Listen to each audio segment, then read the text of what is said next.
सकाळ झाली की तिकडं माझ्या मावशीची वास्तुशांतीची तयारी सुरू झाली. तर रामकृष्ण हरी मित्रांनो, सकाळी सकाळी उठल्या उठल्या मावशीला बघतो तर काय सगळेजण कामाला लागलेत आणि मावशी म्हणते समर्थला की जाऊन दळण आण. तर मग मी बी उठलो आणि त्याच्यासोबत निघालो. दळण आणता आणता ही पत्रिका बी वाटून या म्हणले. तर काय पत्रिकाच तर वाटायचे. चिटलो आणि निघालो. पिठाच्या गिरणीमध्ये गेल्याच्या नंतर कळालं की पीठ दळणारे काकाच नाही, तर काकून म्हणली इथंही दळण ठेवून जावा, पुन्हा या अर्ध्या तासानं पीठ दळून ठेवलेलं राहील.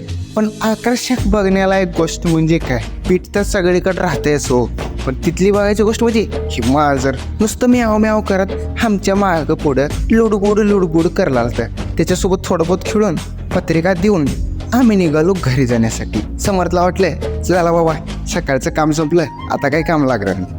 तर घरी आल्याच्या नंतर कळालं की पाणी आले बाबा.